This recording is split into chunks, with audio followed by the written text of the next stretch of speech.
What's up, you guys? Welcome back to Film Lovers Guide to the Galaxy. Today, we're going to focus on sports. A movie and a show we're talking about. We are almost at the halfway point with Ted Lasso Season 3 on Apple TV. And also, Amazon Studios' new Ben Affleck movie, Air, starring Matt Damon, came out as well about the creation of Air Jordan. So before we get into that, you guys know how we start off the show. So I'm not gonna.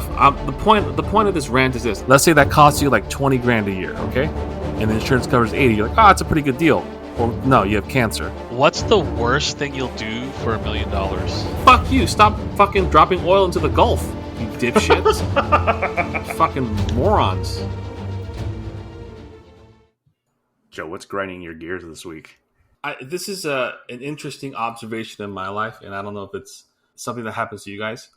Do you guys have like your parents or their Asian friends when they eat? I don't know if this is a Korean thing.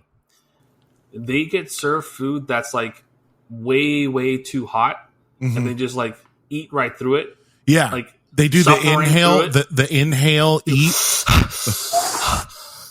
Yeah. So like it's why? So for in Japan, yeah, it's insane. It's in Japan. You know how like, oh yeah, you slurp your noodles. Nah, man, you slurp everything. Like when I'm there for an extended period of time, I find myself doing the with like rice, with everything, because that's just how you eat it there. The interesting thing is, at least with Japanese food, I feel like it's served at good temperature. Yeah, that all depends. You know, I guess. My dad, hot. And so he does the or hot. You know? Yeah, like burns your tongue, the roof of your mouth. Yeah, or it's ridiculous. So I don't get it. Is that yeah, man? I do that. I don't know what you guys are. No, why do you, bro? Why do you do that? But I do it too. But here's the thing. Like, I think if you've ever seen me eat like hot food, especially with like something like ramen, pho, I'm a pretty good gauge of temperature. Okay. If I'm the one saying, "Hey, it's hot," that means it's like, "Hey, it's pretty fucking burning." You might want to take it. But I mean, that is to me pretty much where the right temperature of the food is. You're probably gonna get the best flavor for that heat. As it keeps going lower and lower. Okay, Johnny, I'm gonna go ahead and say it. Pho is not that hot compared to some Korean shit that I'm dealing with here. Yeah, but I'll still do the same thing. You make it seem like I won't stop. Here's my thing about pho and ramen. Yeah, that too. Sure. I will eat it just absolutely piping hot because the time in which it goes from perfect temperature to way too cold is way too quick. Okay. I would rather eat it while it's fucked up my mouth and have it be delicious than have it be. There's nothing worse than a hot soup that's gone lukewarm and you have like the meat in there and all that shit. It's terrible. I don't know. You know. Whenever I get back, I'm gonna take you guys to Korean food, and it's gonna be just like a boiling hot stone in front of you. Oh yeah, man. When I have soft tofu, that's crack the egg, mix it up a little bit, then start squirfing. Dude. When I ignore the soup. When I ignore the soup that comes with Korean barbecue, I just look at it and it's bubbling. I'm like, oh, that's too hot. And I'm not going to eat it. But yeah, that's what normal people would do. But for whatever reason, I don't know if this is an old people Korean thing. Do you guys eat the fucking soup that comes with Korean barbecue? I do. Yeah. I do. What do you do? You get the egg pot or do you get the? No, I get the tofu thing. Oh, I get the eggs. I get the eggs. Now, are you saying that because it fills you up more and you don't eat the meat? Yeah. The banchan, you know, man, you gotta have some balance, okay. Dude. You gotta have some balance with the meat. Let me say something about that.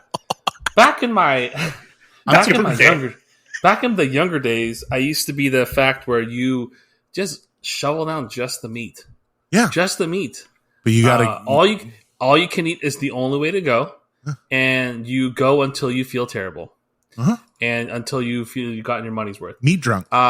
I have gotten to the age, and I hate saying that term altogether, is I will, regardless of the price, I will just enjoy it.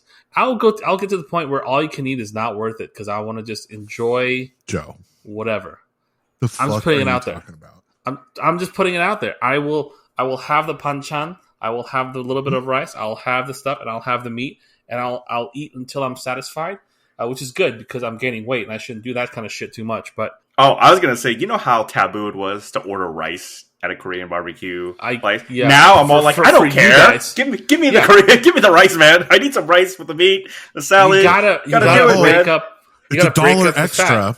Give a shit. First of all, that's fucking bullshit. Yeah, Okay, thank it you. should not It be is. $1 extra. What That's how the you guys fuck? know it's a bullshit Asian place if they charge you a fucking dollar for rice.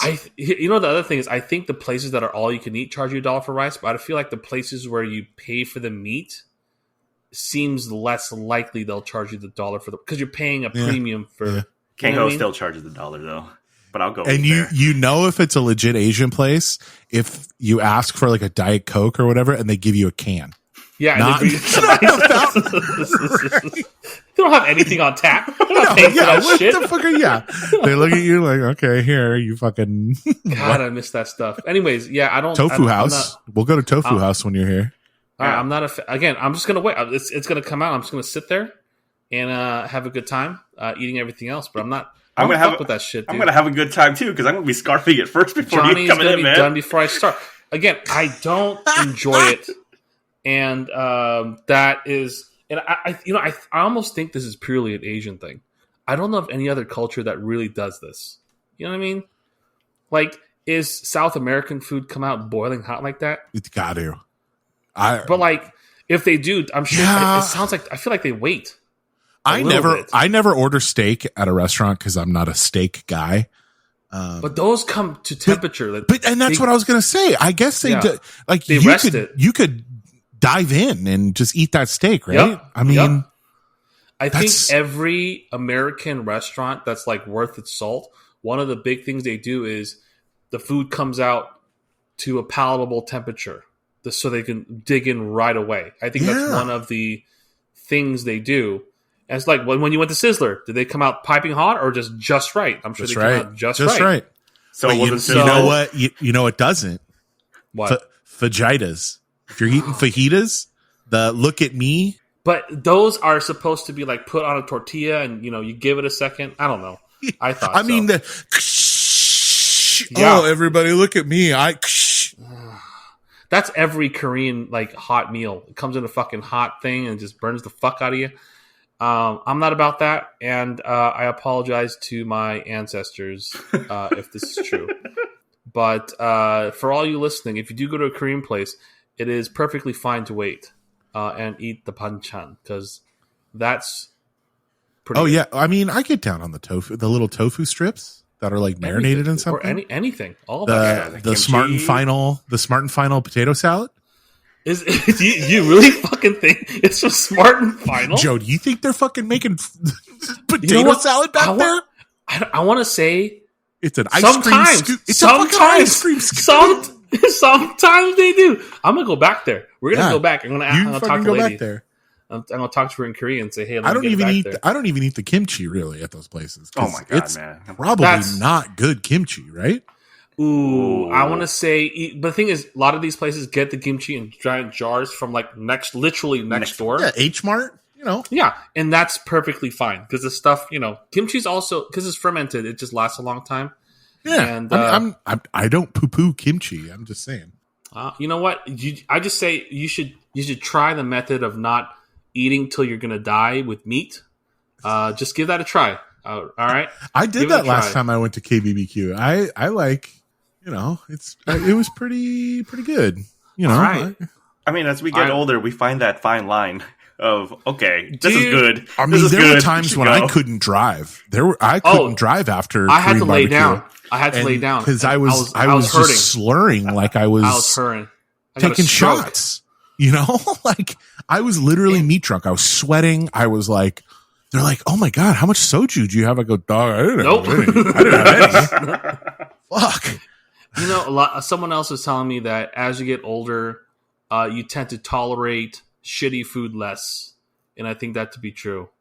I mean, I just had some Taco Bell today, so Hey, you know what? Taco Bell has good quality meat. Okay, I want to say that right now. They potato did a tacos. test on the ground meat there. Apparently, it's really good. Anyways, Johnny's insane. Amongst a lot of things he says, But I think waiting for your Korean food to cool down is perfectly fine, and people who do it otherwise are crazy. And that is my rant. Before we move on, what's your starting Korean barbecue order? What three meat? Because nowadays it's only okay. You can only order 3 at a time. Okay.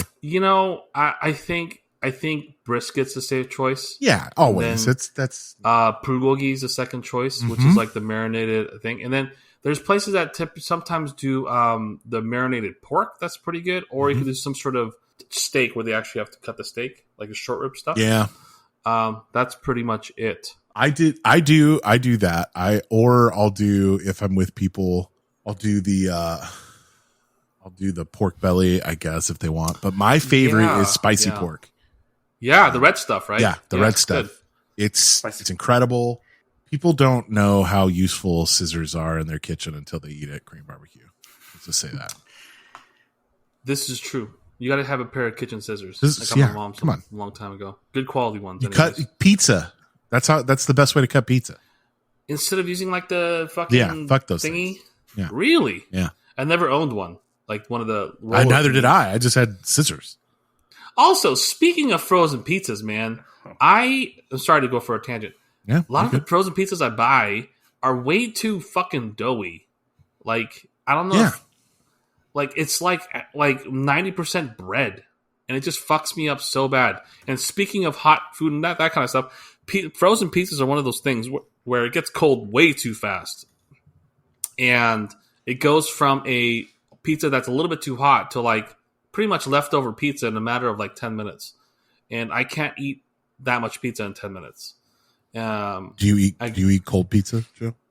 I do, but not midst of a fresh pizza. You know what I mean? Like it'll be like a day later kind of thing. But anyways, Johnny, go ahead. Sorry, interrupt. What were you watching this week? Oh, I was going to say before what I was watching. Yeah. I was going to say, if someone on your table, Korean barbecue table, asks you, hey, let's order the chicken. Oh, get the fuck out of here. Okay, bro. Dude, with our group, there's always some motherfucker. You tell that white person. You tell the white person to leave. It's the group of me, Johnny, Wesley, you, and Andy. Somebody's like, who orders the chicken? I don't fucking remember, but some asshole's always like, let's get chicken, and we're just like munching along, and we're just like, all right, let's get the chicken, and it never goes eaten. We just gotta hide that shit sometimes. I don't fuck with that. But here's the thing, though. In our group, I personally think we order way too much brisket. I don't know if it's Andy or something, but he's like, let's get 4 orders of brisket and let's go through that shit. Well, I had sausage for the first time the other day, and they come out. Do you dice it up? Or they came to the table in like a log of sausage, right? And with the casing on and everything, and then we were like cooking it regular, and they looked at us like, "Oh, okay, white people." And then they cut it up. It looked a little sus, but it was pretty good. Okay, that's good. Oh my Christ! So there were a couple movies I watched over this week. One was Dungeons and Dragons. That was a pretty fun movie, guys. I'm not the biggest. I mean, I've only played D&D once in my life, but I thought the movie was fun for what it was. I also saw Renfield. Nicolas Cage was the best part of that movie. How was that? I did not. I wanted to see that so bad. Nick Cage. I've heard, yeah. He's really good. He's really funny. Is he coming back? Is Nick Cage already on his way back? He's already here, man. He was here. Is Nick Cage? Okay, here's the second question: is Nick Cage finally out of debt? Oh, I don't know about that. That's a Wikipedia question, man. But the problem I had with Renfield was that it couldn't balance out the very dramatic scenes with kind of like the over-the-top comedy scenes. Like it feels very unbalanced. So the movie, for a movie that was about an hour and 40 minutes, it felt a little bit longer than it should be, which is kind of crazy when you think about it. So I'm like, shit. Plus, they're trying to make Awkwafina story work, and it bothered the hell out of me because I'm all like, do you guys like her as an actress? Joe, I knew Joe was gonna fucking. Because I don't. Look, right now, she's only has, to me, one good movie, and that was The Farewell.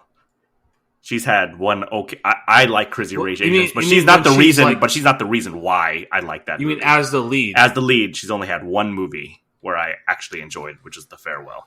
I'm gonna be honest. I don't even remember what, because she's in a bunch of like side stuff. I just don't remember what else she's in. I mean, she was in the 10 Rings. Shang-Chi, She was she was also- in. Crazy Was Rich she- Asians, she was That was in. the other thing. Yeah, I've never seen Crazy Rich Asians. it's good. It It's is worth good. a watch. It is. Is it?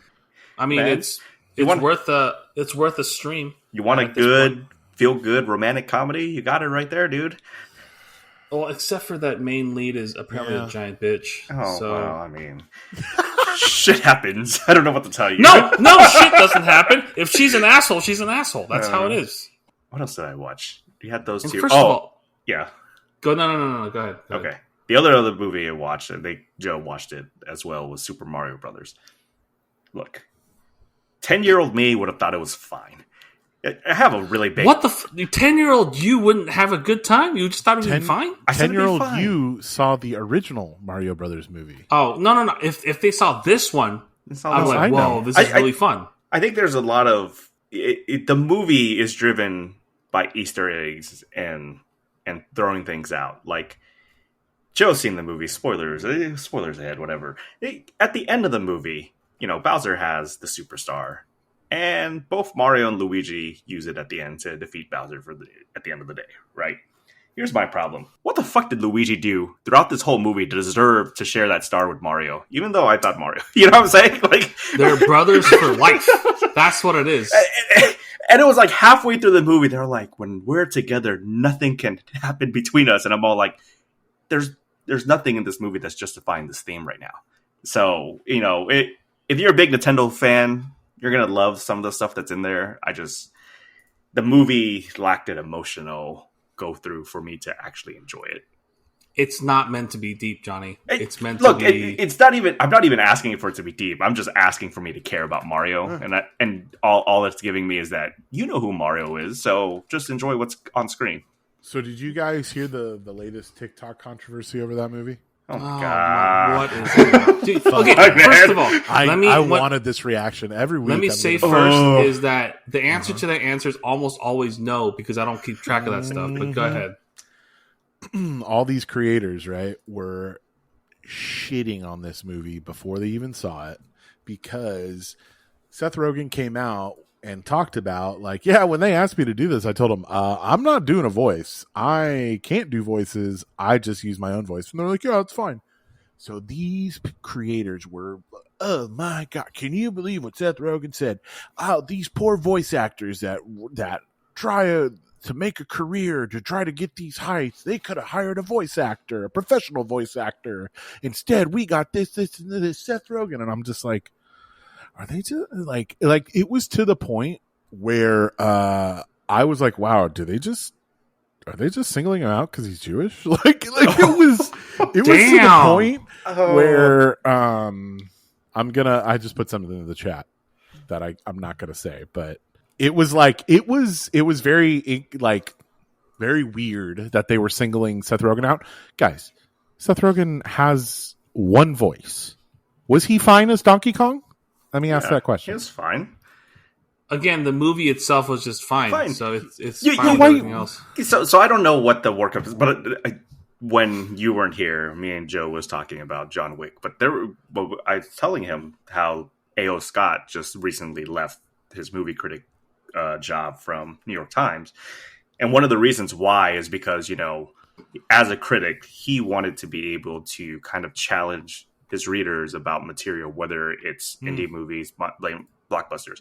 But the problem is that like fandom just kind of kills it because you're not looking at it. You're basically looking in the eyes of like, hey, this is not what I grew up with. You can't make it like this. I'm going to hate this movie to begin with, and you can't change my mind.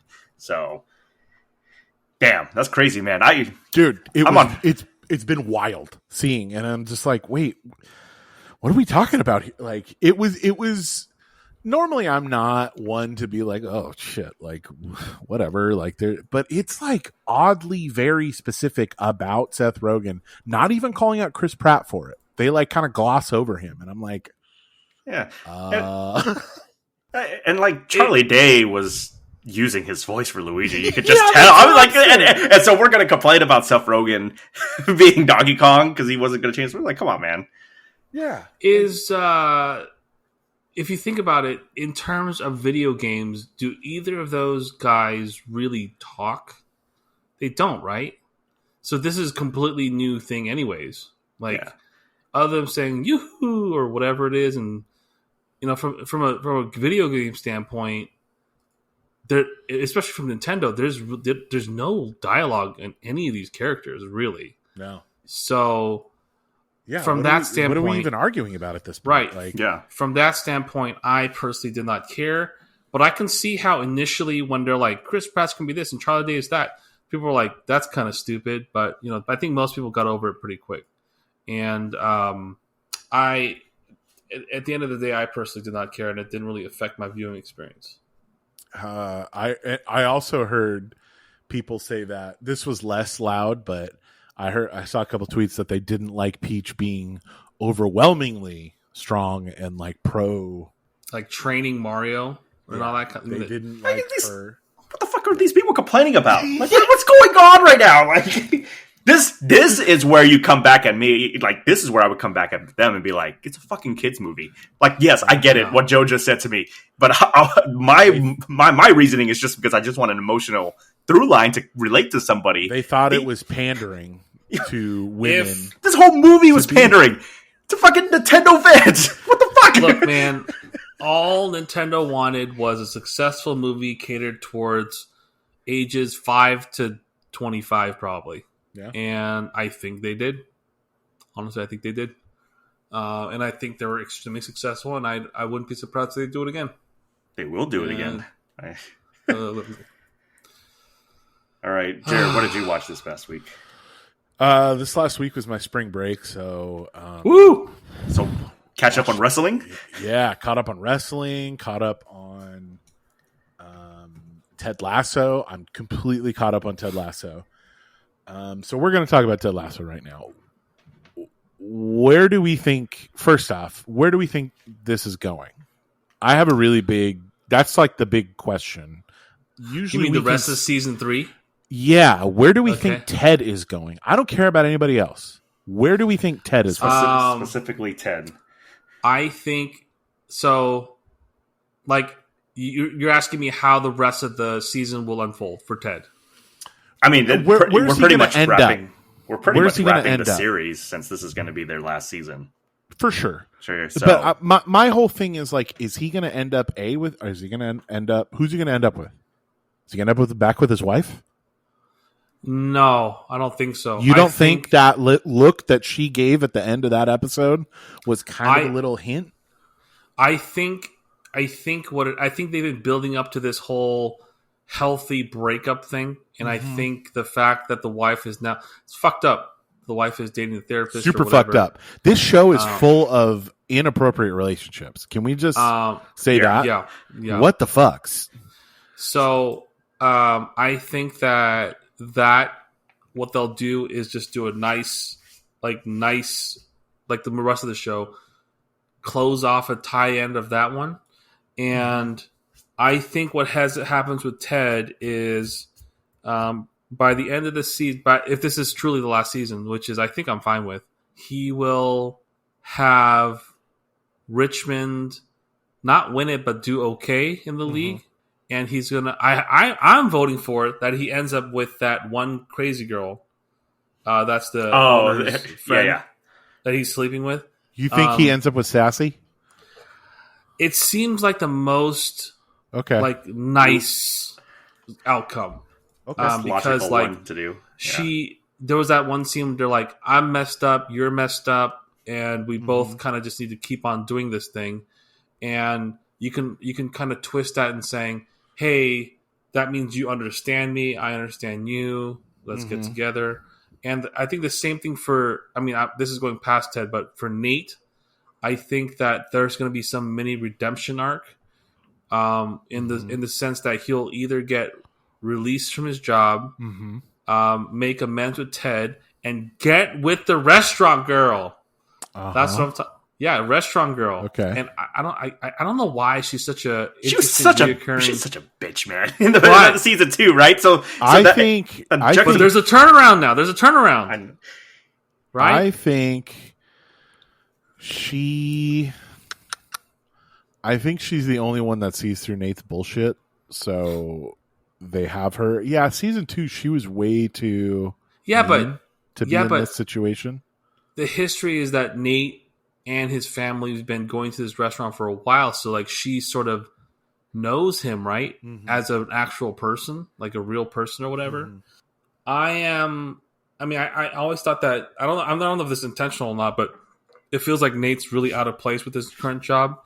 You know, real nervous and all that kind of stuff, and he probably does better working with Ted. Or it's going to end in the scene where it's like, all right, we'll see you guys next year with the dream team with Nate back, sort of thing, and then end it on like an open note. So yeah, I think Johnny, what do you think first? Where do you think Ted's going to end up?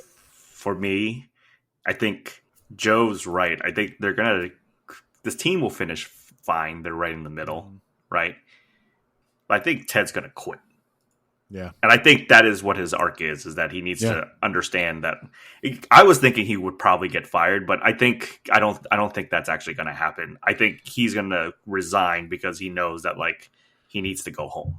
I think home is where he needs to be. If that happens, I think that they're going to suggest that he gets back with his wife. It could be. I don't think he will. I think will, but I think for his sake, I think this whole arc was like he left in the first place because of everything that's happened. He didn't know how to cope with it. I think the rest of the episodes in the final 6, 7 left that there is, I think he starts learning how to cope, how to win, and you're starting to see his demeanor. It's not his demeanor's changing, but I think he's starting to really grasp of like being himself, being independent. I think once that season ends, he's just gonna resign because he knows that he did what his job was, which is he made that whole franchise believe in themselves. That's it. Yeah, I think he's gonna get back with his wife. Really? Either she moves to England or he moves back. I think he's going to move back, and I think Nate is going to take over the team. I agree with that. I think Nate is going to come back. I think he's going to take over the team. Okay. I think he's going to be the one to come in and you be the take, leader. And is Beard going to retire too with him? You know? No, I think Beard stays. Okay. Because that's kind of what it. There was one wild theory I saw someone say that his son is going to move to England and Rebecca and Ted are going to raise him. Oh my gosh! Get the hell out of here, man! That's some crazy theory. But I think I agree with you. I think Nate at some point is going to come back to the team, whether he takes over the team or Roy gets promoted or Beard gets promoted. But he'll be back within that squad. I just think in terms of Ted's arc, this has to be his last season for this team. He's out after this because for me, and we've seen it throughout the first couple episodes. His mind isn't trying to win Premier League or anything, right? No, his whole mind is to get the team to actually believe in themselves. And I think the speech at the end of this the latest episode, or I should say episode, what is it, 5? I think. 5. Episode 5 finally felt like the old Ted Lasso because the beginning of this season, we said it in the group chat, it's just been a weird vibe. Yeah. So good thing you said that. I think the problem is, and it might be the problem because episodes used to be about 30, 35 minutes. It got out to 45, 50 minutes because they want to tell longer stories. This is the problem. And I read this from one of the NPR critics, and I agree. It's like, they're giving these guys individual stories, but they're not together, right? You have, Ted Lasso doing his thing. You have Keely doing her thing. You have, the only storyline I actually like so far right now, because it feels old Ted Lasso, is Roy and Jamie. Yeah, absolutely. because it's two people connected, right? It's just like everyone else is like doing their own thing. But I think at the end of this last episode, I think the next several episodes, it's all gonna reeled back in. I think the disjointedness is still good, but it isn't as what I remember from the first two seasons. I do not like Keely's character anymore. I mean, she crossed the Rubicon for me when she started making out with her boss. Her boss? Yeah. And how many times is that storyline going to be told this series? Like, it's so.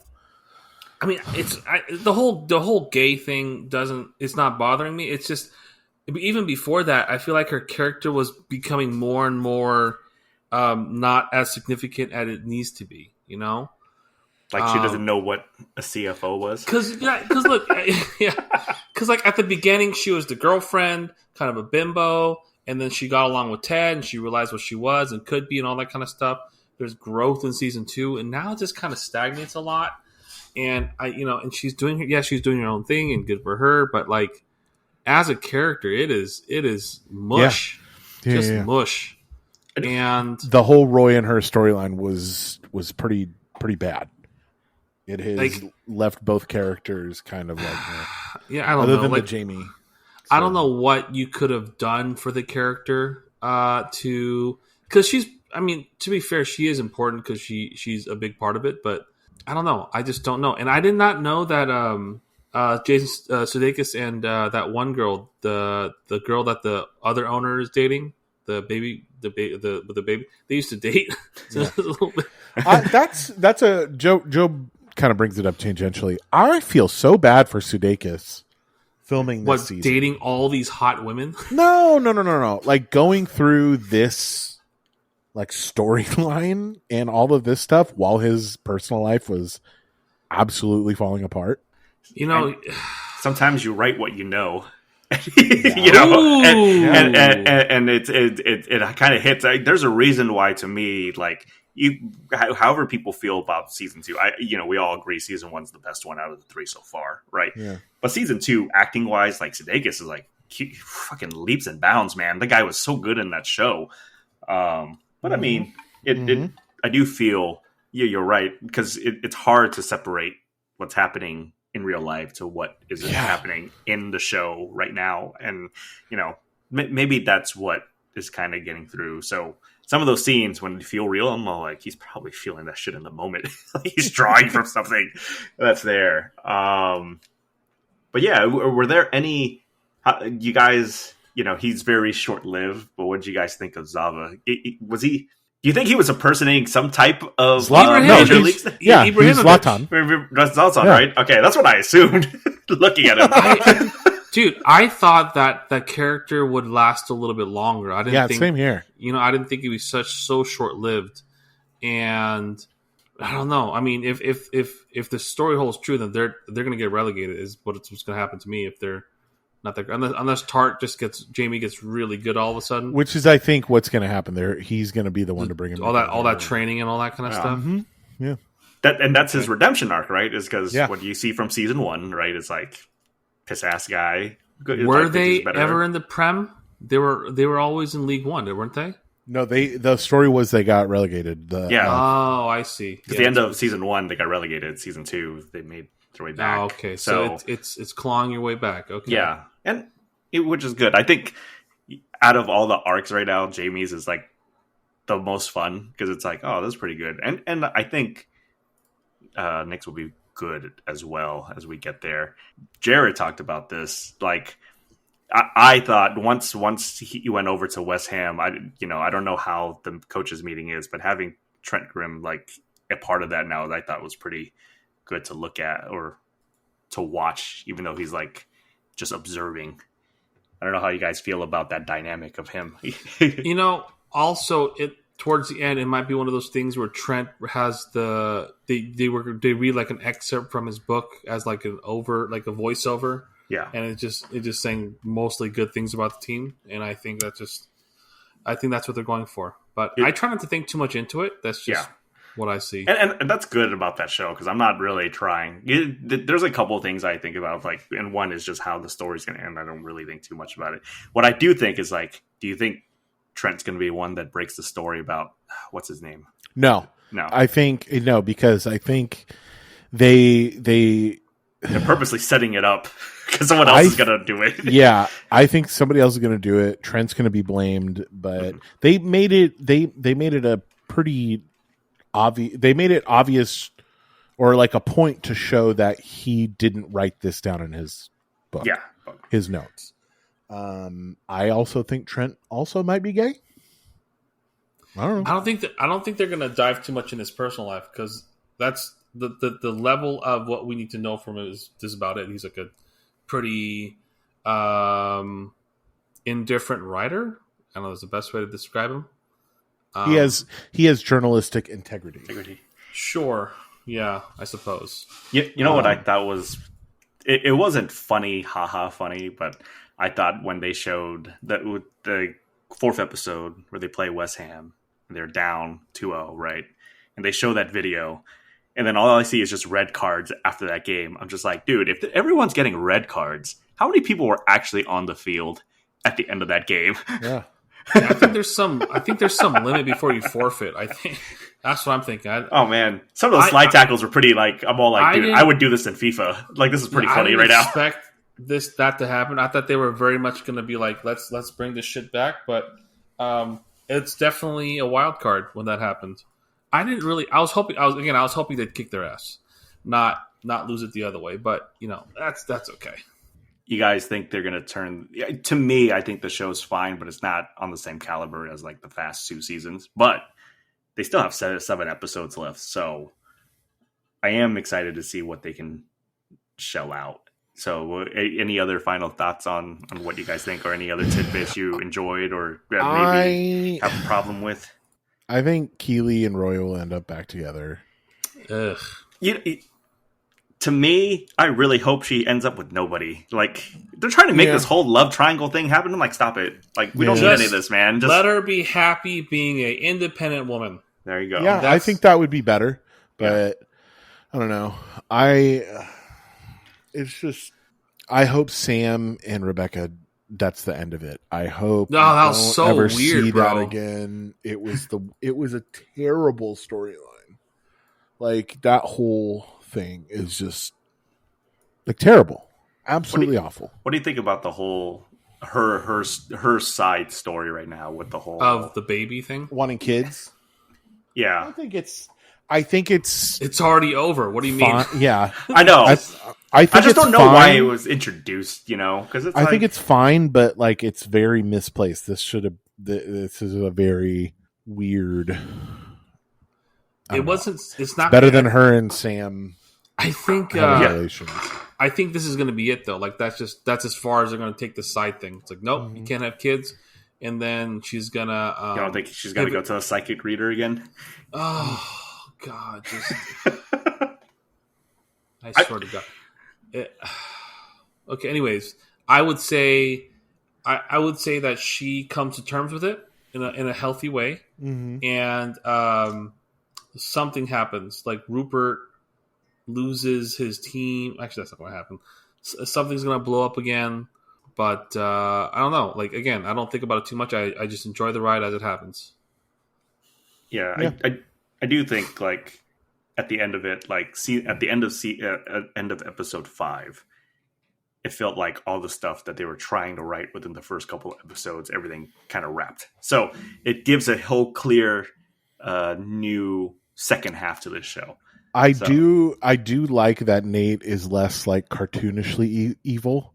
Yeah. Like the end of the first season, or the end of the last season, it was just very like kind of eye rolly, how ham fisted and everything. Like, yes, we get it, he's bad. At least now we're seeing a little bit more dimensionality to him. That he's confused. Yeah, he's just kind of like he's flawed as he's just like Ted, and it's. I didn't mind it as much in end of season 2. I think it was just to hammer the point that like, for how good of a person Ted is maybe like he kind of has that misplaced trust in him and not being shown that kind of care. Get you all crazy. I still don't know how he got that job, man. this universe, dude. Yeah. All right. So we got Ted Lasso. The other sports one we were talking about is Air, new movie from Ben Affleck, who's back not only in front of the camera but directing it as well as Matt Damon. Kind of tells the story of how Nike, who was a running company, captured and made partnership with Jordan to have the Air Jordan line. I'll start with you, Joe. What did you think of the movie? It was good. It was very, very good. But I only have two real complaints. It would be one, it was a little bit predictable, very kind of formulaic, which is fine because this is like talking about something that happened in the 80s, and we know what's going to happen. So in that sense, I don't blame him. Number two, are you trying to tell me that a young Phil Knight looks like Ben Affleck? I mean, did you see those pictures at the end of the movie? I mean, no, I did, but just there's still no. And I guess the last thing is, you're telling me this guy, Phil Knight, was worth $100 million in 1984 or whatever it is, and he can't cough up $250,000 for Jordan? Like, what? I mean, to be fair, I think they were trying to explain it. I think in hindsight, it didn't make sense, but you got to realize Nike was a pure running company, right? So Adidas and Converse were just dominating. I mean, Converse was dominating. Adidas was second, and then third was Nike. I get it, but you're still 17% market share, which is still pretty significant. And I get that you're third, but they wanted to close the basketball division down altogether. And I think the storytelling part of it is just more of that's where Sonny Vaccaro, Matt Damon's character, talks about, fuck trying to find 3-4 people to get them wear shoes. Let's just spend the money on one. And I think, for the record, for every story that's told like this, there's 10 stories where they pick the Sam Bowie. Yeah. And, let's say that Nike did. Let's say that Nike said, instead of Jordan, they're going to pick Sam Bowie, which is probably fine at the time, and he busts. It's not going to kill them. They'd close the brand, that tiny brand, and that's fine.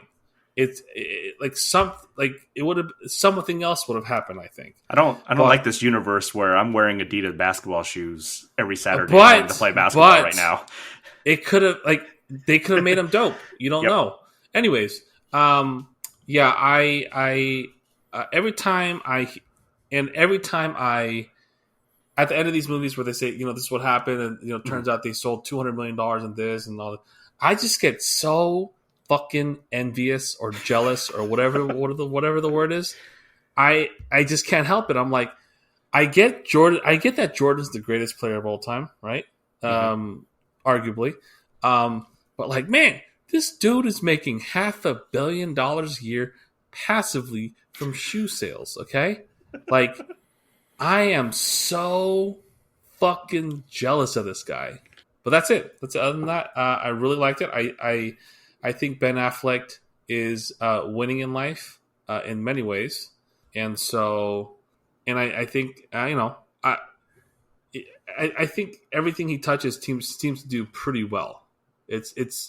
It's not like he makes. I don't know if he makes kind of safe-ish bets, but I feel like doing a movie like this seems like a safe, calculated thing, and I liked it. So that's my take. This was the lowest stakes movie I've ever seen. That's why I said safe. meaning the investment in the story. It was yeah, I know what happens, but all the Easter eggs were really fun. Kind of what I think what you guys were saying about the Mario movie. It's not doing well in the box office because the Lord of the Rings 20th anniversary Return of the King extended edition in theaters beat this movie over the weekend, which is pretty wild. But yeah, I mean, I found it super enjoyable. Ben Affleck is a really good director. That montage at the end when he's he's making that speech and then the clips of Jordan are going through, holy shit, Ben Affleck is a really good director. I mean, that was the best part of the movie. Yeah, it was the best part. Easily. And I mean, I was thinking it made me. I was thinking of all the other movies that he's, Argo and that's kind of stuff, and I was like, Argo was fun. Like yeah, like I don't know. Like I hope he directs more. I hope this is a thing for him. I mean, like Joe said, he's winning at life, but yeah, I just couldn't. I can't say enough good things about the things he's directed. It really makes me want to see his Batman movie. Yeah. Like that's what I kept thinking this whole time. I was like, fuck, I want to see this guy's Batman movie. The funniest line of the movie for me was the Charles Barkley line. He's a clubhouse. Yeah, like Clubhouse issues. Yeah. And then about him being a commentator, I think it was, right? Right, which and now he is. Yeah, he is. It was good. That's Viola Davis's real husband in the movie. Oh, really? I did not know that. Yeah, that was kind of her negotiating with it. Was like, yeah, I only want to do this with my husband. They're like, yeah, okay.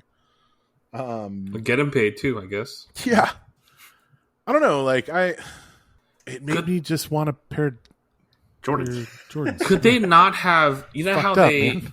You know how Marvel has the technology to like make someone really young. They couldn't have done that with Jordan, or they're not. Are they? Is Jordan getting a smaller cut now that it's But I think for me that was the point. Like I didn't need to see Jordan or have him interact with Jordan. Yeah, not at all. Not at all. I think the movie was better because Jordan wasn't. Because he is the guy that they're trying to grab. So it's like, why even kind of interact, right? I agree with Jared in the part that, like, Ben Affleck is such a good eye for directing. He does. And I'm willing to see a lot more of his movies. I think the 4 movie, he did 1, 2, 3, 4. He's done 5 movies. Mm-hmm. And I think 4 out of the 5 are good to great. Live by Night is okay. If you think about Gone Baby Gone, I mean, that was his first movie. Jesus, that movie's so good. Yeah. Then you got The Town, you got Argo, Live by Night, Did and he then now did he Air. direct Gone Baby Gone? Yeah, that was his first. That was his first movie. Okay. So to me, I think he has a great eye, and I think that scene, how he cut it, and that performance he got from Matt Damon, because I'm like, shoot, you have to at least have a good person to be able to do that actual pitch. They've been working together for 30 years. I know. But I get it. He wakes up and he could do this, but it's still pretty good on Matt Damon's part to do it. It was fun seeing, Chris Tucker, Viola Davis. Yo, Chris Tucker looks great. Okay, great. Absolutely phenomenal. If you took a still from this and I'm like, this is from Rush Hour, I was like, yeah, that makes sense. Yeah, it's just like the dude looks great. I need him to do more stuff. Okay. And I mean, they're talking about trying to make Rush Hour 4 happen, so let's see if Jackie Chan... No. I don't need Rush Hour 4. Jackie Chan is going to break in half. We don't need him to do that, okay? Because he's like, I'm going to do all my stunts. I'm like, I get it, but I think Chris Tucker, as much as he is a comedian, I think that if he did I want to see him leading something. I think he'll do well. I'm a big Chris Tucker fan. So it was good seeing those guys on screen. I think my favorite actual character in the movie was Chris Messina's David Falk as Jordan's agent. That interaction between him and Matt Damon for the full couple of those phone calls are pretty funny to watch. And I'm pretty sure David Falk was pretty much like an asshole like that too. But I will comment on this. I think this movie was just a terrible use of the marketing team on Amazon should be ashamed of themselves of how they marketed this movie. It's absolutely terrible. I get it. I think a lot of people who aren't going to watch this because this movie will probably come out on Prime in about 3 weeks for free.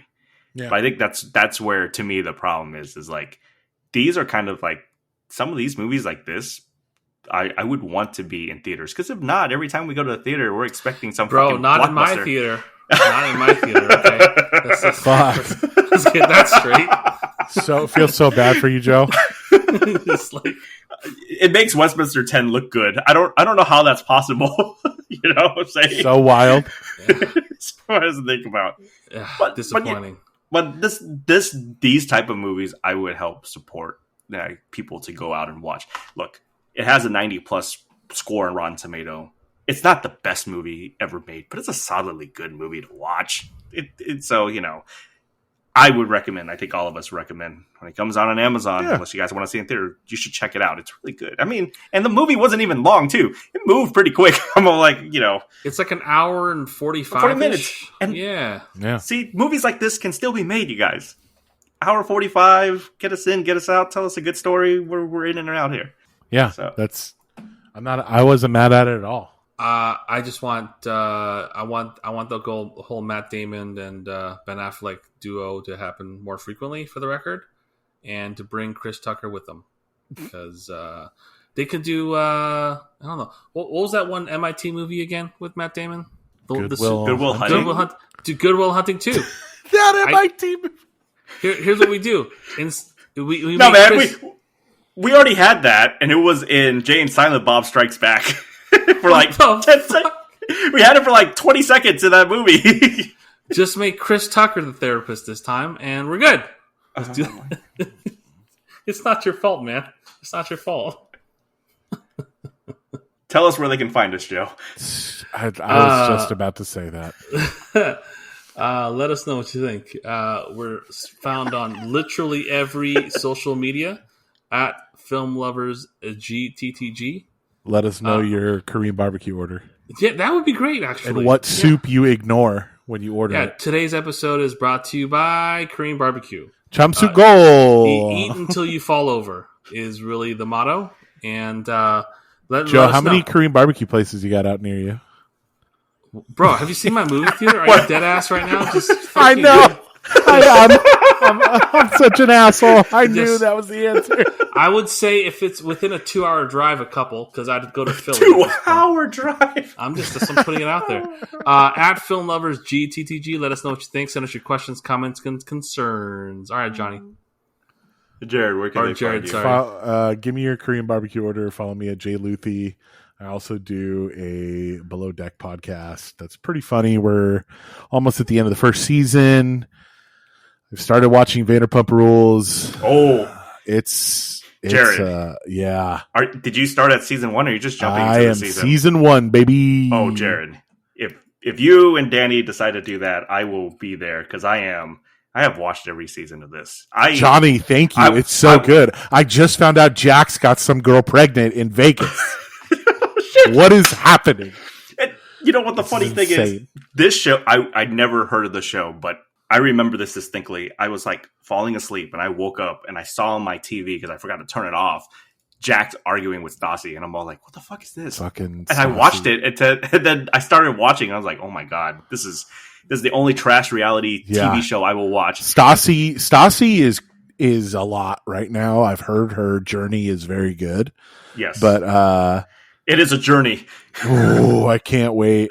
That's good. You're on this train. This is great. Pro wrestling and fucking reality. I don't know which is worse. Reality.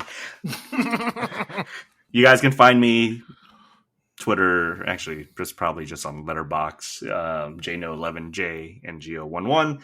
That way you can see my up-to-date movie rankings for this. Airs actually probably the third best movie I've seen so far this year. It's a very slow year, you guys. So far, John Wick is clear above the best movie so far. But next week, join us, because we're going to see some evil kind of rise. Is that what that is? Yeah. Cool. Evil Dead Rise. Cool. I didn't Let's know go. that. So until then, guys, we'll see you next week.